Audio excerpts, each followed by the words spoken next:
बंधुओं, यदि आप सीनियर सिटीजन के पायदान पर है या उससे आगे हैं, तो इस उम्र में हम अपने स्व आनंद के साथ, अपने संस्कारों के साथ, अपने व्यवहारिक मूल्यों के साथ, अपने परिवार में किस प्रकार हम अपने आप को समायोजित करें, किस प्रकार से हम अपने परिवार को अपने अनुकूल या अपन परिवार के अनुकूल बने रहें, उस संदर्भ में मेरे कुछ अनुभव हैं जो मैं आप तक पहुंचाने का प्रयास कर रहा हूं।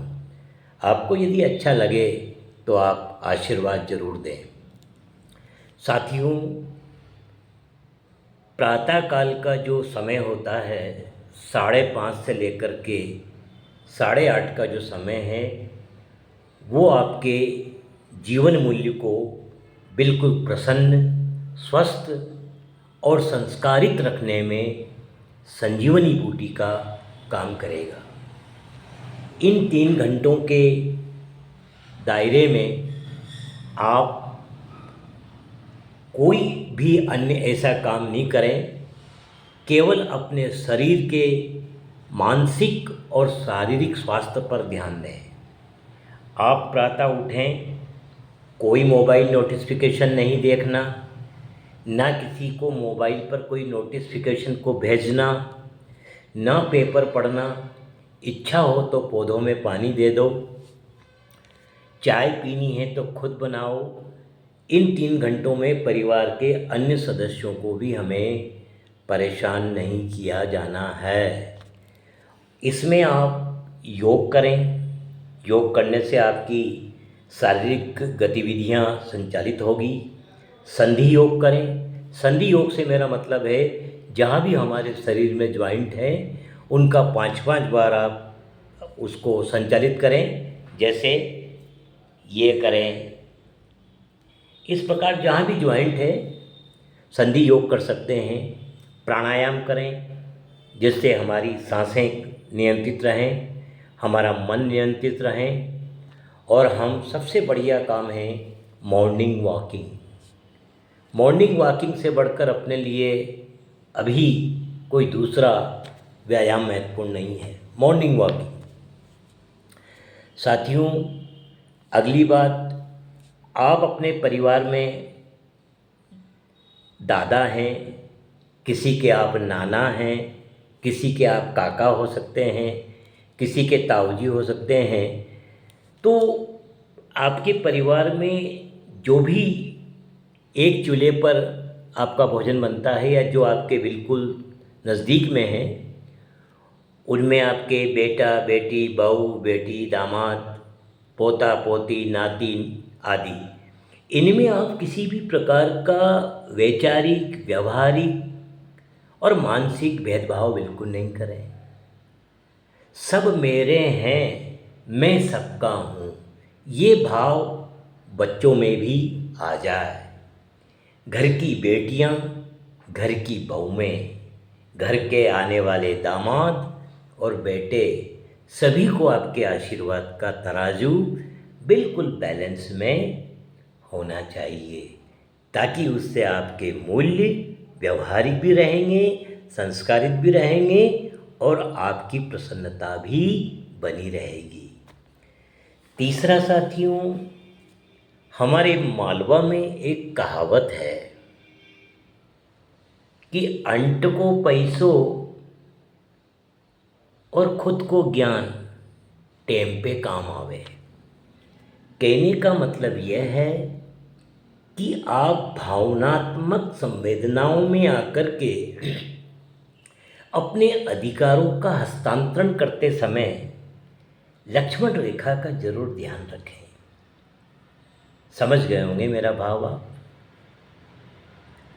आपका जो है वो सब परिवार के लिए है, क्योंकि परिवार आपने अपने संघर्ष से, आपकी मेहनत से, आपकी शैक्षणिक कलम से, जिस परिवार को आपने बुज़ुर्गों के आशीर्वाद से बनाया है वो आपका है, सब उनका है। लेकिन समय की रफ्तार को देखते हुए लक्ष्मण रेखा निर्धारित है। स्वस्थ रहें, प्रसन्न रहें। अगली बात साथियों,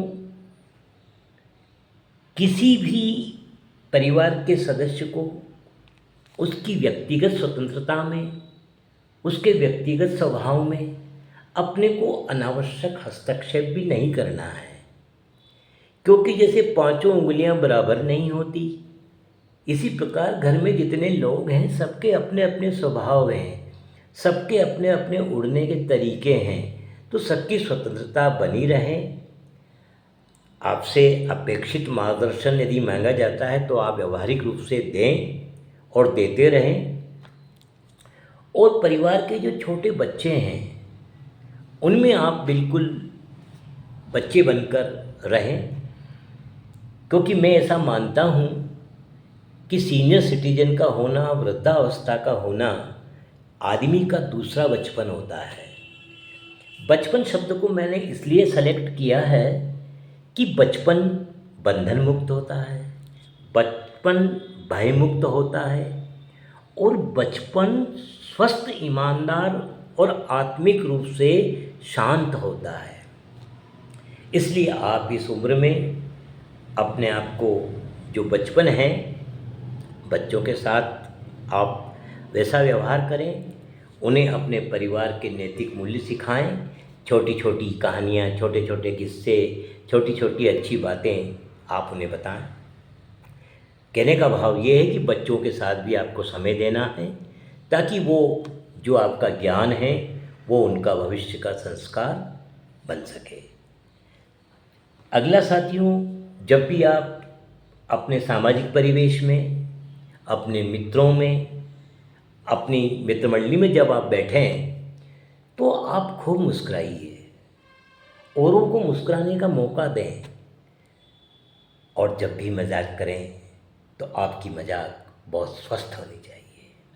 साथियों, आपके शब्दों से, आपकी मजाक से यदि मुस्कुराहट यदि दोनों तरफ से नहीं आती है तो फिर वो आपकी मजाक नहीं, मजाक के रूप में सामने वाले का या किसी का लघु अपमान भी हो सकता है। इसलिए साथियों, जीवन में स्वस्थ रहें, प्रसन्न रहें, पुरानी उलझनों में ना उलझें और आने वाले भविष्य के समय से डरे नहीं, क्योंकि वर्तमान का रूटीन अपना भविष्य निर्धारित करेगा। जय हिंद, जय भारत। सभी को सादर प्रणाम।